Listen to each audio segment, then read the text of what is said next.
La Filologica Friulana ha presentato questa mattina il progetto Luigi Garzoni, che è stato un progetto lungo, articolato e che continua anche nell'ambito del Museo Garzoni proprio a Cassacco.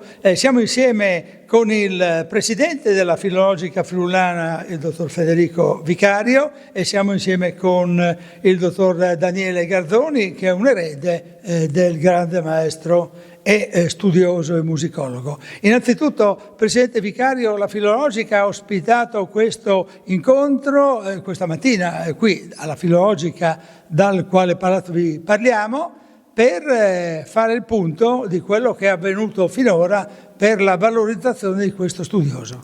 Bisogna dire senz'altro che Luigi Garzoni è stato figura fondamentale, centrale per la cultura friulana di tutto il 1900, è stata una figura centrale come studioso, come ricercatore, come compositore, ma anche per la promozione di tutto quello che è il repertorio tradizionale friulano e per tutta l'attività corale, naturalmente di decenni di attività.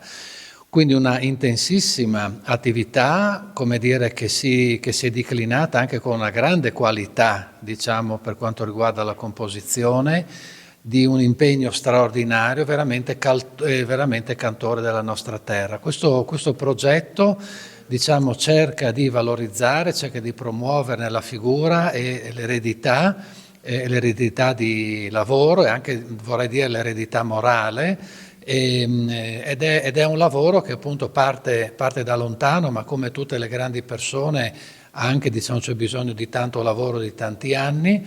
Siamo partiti quindi con la valorizzazione del fondo musicale, che appunto conserva centinaia e centinaia di composizioni, e poi naturalmente con la produzione di questo documentario, che non si deve alla Società Filologica Friulana bensì al Comune di Cassacco, che appunto ne presenta i tratti della personalità e del lavoro principali. Ecco, mi sposto al dottor Daniele Garzoni, chiaramente una figura che rappresenta il presente di questo storico. Per chiedergli, Luigi Garzoni è stato colui che ha dato vita a molti canti, a molti testi che venivano ritenuti quasi della cultura spontanea e popolaresca, invece era lui che li scriveva e che li faceva vivere. Ma in effetti questo è assolutamente vero. Di Luigi Garzoni si ricordano molte cose. Devo dire che questa attività che è stata messa in moto e che si è completata per certi aspetti oggi, ma lo consideriamo un completamento che è anche un inizio di una valorizzazione, è frutto della buona volontà di tante persone, in primis della Società Filologica Friulana, che mai ringrazieremo abbastanza per questa sensibilità, ma poi anche di altre istituzioni quali il Comune di Cassacco, gli Amici della Musica, Alessio Screm, eccetera, persone veramente di valore che hanno contribuito a fare questo. Certamente una degli aspetti più belli, oserei dire, che rileva da quest'opera di recupero della figura di Luigi Garzoni è quella proprio dell'etnofonista.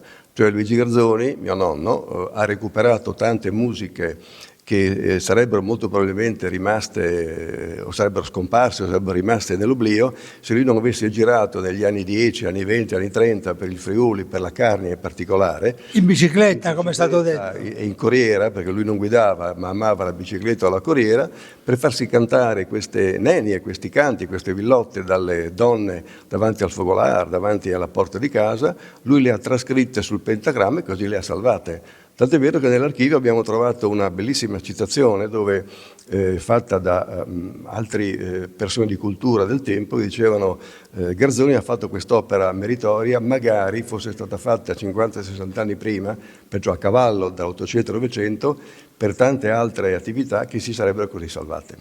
Allora cerchiamo di dare l'ultimo appuntamento, quello al Museo Luigi Garzoni, che è proprio nell'ambito del Comune di Cassacco. Certamente, il Museo Luigi Garzoni è stato costituito con un'altra opera di buona volontà. Direi che la buona volontà e la passione pagano sempre quando ci si mette di buzzo buono.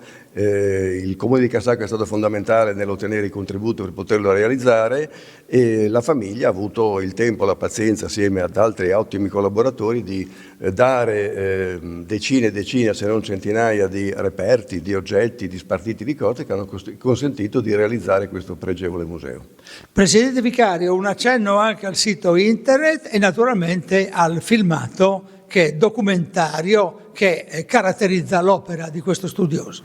Beh, c'è questo documentario che è veramente molto importante, che ascolta tante voci di cultori e di specialisti che si sono occupati di questa figura, ma anche della materia in generale. È un documentario che noi cercheremo di promuovere anche grazie alla prossima settimana della cultura furlane, che appunto ci impegnerà dall'8 al 18 maggio, nella quale speriamo che anche questo qui possa essere uno dei tasselli importanti di questa opera di promozione della nostra cultura e della nostra identità.